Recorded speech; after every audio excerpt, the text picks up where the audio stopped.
Hello guys, welcome back to my channel. நான் தான் உங்கள் வெறும் நாம் இன்னைக்கு பார்க்க போகிறது இந்த 2024 மலையாளம் எடுக்கப்பட்ட ஒரு மிஸ்ட்ரி கிரைம் த்ரில்லர் ட்ராமா தான் தலவான்.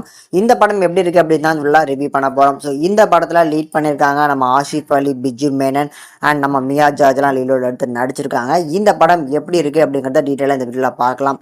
அண்ட் என்னை பொறுத்தளவுக்கு ஒரு தரமான ஒரு crime thriller drama. So miss பண்ணிடாதீங்க. படத்தோட தமிழ் டப்பிங் இப்போ அவைலபிளாக இருக்குது.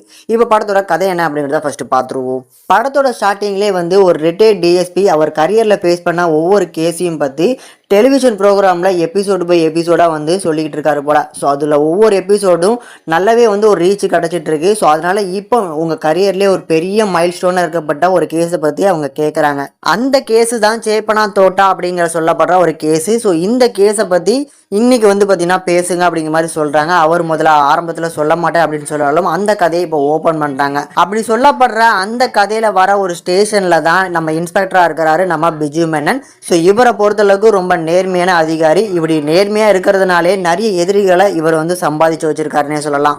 அப்படிப்பட்ட நம்ம பிஜு மேனன் இருக்கக்கூடிய ஸ்டேஷனுக்கே நிறைய டைம் டிரான்ஸ்ஃபர் ஆகி வந்திருக்கக்கூடிய ஒரு ஆள் தான் நம்ம ஆஷிஃப் அலி. ஸோ இவர் எஸ்ஐயா இப்போ பொறுப்பு எடுத்திருக்காரு இந்த ஸ்டேஷனில். அண்ட் நம்ம ஆஷிஃப் அலி அண்ட் பிஜு மேனனை பொறுத்தளவுக்கு இவங்க ஸ்டேஷனில் வந்த நாள்லேருந்து ஒரு சில பிரச்சனைகளுக்கு அப்புறம் இவங்க ரெண்டு பேருக்கும் ஒரு 7ஆம் பொருத்தமாக தான் போய்கிட்டு இருக்கு. ரெண்டு பேருக்குமே ஆகாது அப்படின்னே சொல்லிடலாம். இப்படிப்பட்ட ஒரு ஸ்டேஜில் தான் பிஜு மேனன் அவரோட வீட்டில் ஒரு டெட் பாடி எடுக்கிறாங்க.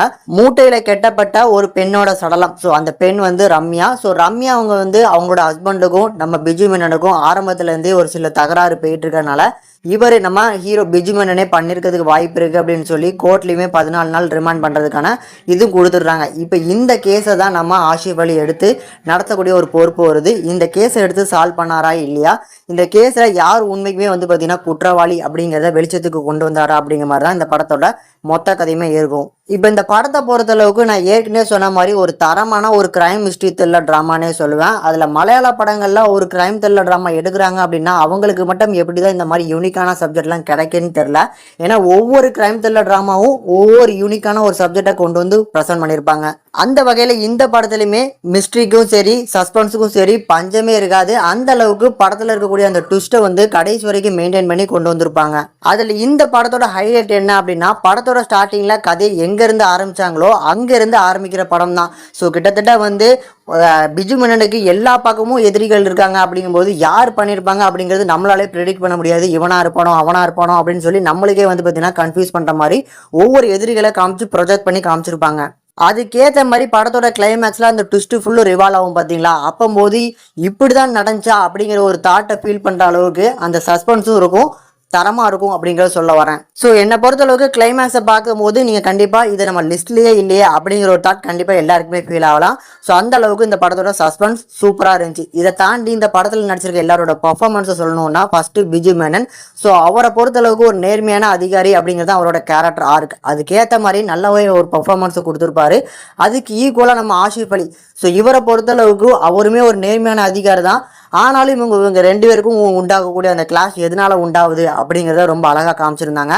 அதில் நம்ம ஆஷிஃப் அலியோட பர்ஃபார்மன்ஸ், அவர் இன்வெஸ்டிகேஷன் பண்ணுற அந்த மெத்தட் எல்லாமே சூப்பராக இருக்கும். இதை தாண்டி இந்த படத்தில் எக்கச்சக்கமான கேரக்டர்ஸை எடுத்திருப்பாங்க. அந்த எல்லா கேரக்டர்ஸுமே எடுத்தோம் கௌத்தம் அப்படின்னு சொல்லி சும்மா யூஸ் பண்ணிட்டு போகாமல் ஒவ்வொரு கேரக்டருமே பார்த்து டெவலப் பண்ணியிருப்பாங்க. எந்த ஒரு கேரக்டருமே சும்மா வந்துட்டு போகிற மாதிரியான ஒரு ஃபீலாக இருக்காது. இப்போ அப்படி டெக்னிக்கல் சைடு வந்தோம் அப்படின்னா சினிமோட்டோகிராஃபிக்காக இருக்கட்டும், பேக்ரவுண்ட் சவுண்ட்ஸு, பிஜிஎம்ஸ், இது எல்லாமே இந்த படத்துக்கு தேவையான அளவுக்கு சூப்பராகவே கம்போஸ் பண்ணி கொடுத்துருக்காங்க.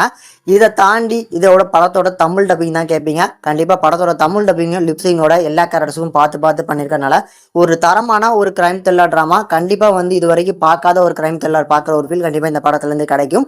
அதுலேயுமே என்கேஜிங்கான ஸ்க்ரீன் பிளே கண்டிப்பாக இந்த படத்தில் மிஸ்ஸே ஆகாது. ஏன் அப்படின்னா படத்தோட ஸ்டார்டிங்கில் நான் ஏற்கனவே சொன்ன மாதிரி அடுத்து உண்மைக்கும் யார் உண்மைக்கும் பண்ணியிருப்பாங்க அப்படிங்கிற அந்த எக்ஸ்பெக்டேஷனை நம்மளுக்கு கிரியேட் பண்ணுற மாதிரி ஒவ்வொரு ஸ்க்ரீன் பிளேயும் பார்த்து இருக்கும். அதனால் மிஸ் பண்ணாமல் பாருங்கள். இந்த படத்துக்கு நம்ம சேனல் இந்த ரேட்டிங்னு பார்க்கும்போது 5க்கு 4 வரைக்கும் ரேஷியோ கொடுத்துருக்கோம். ஒரு தரமான படம்.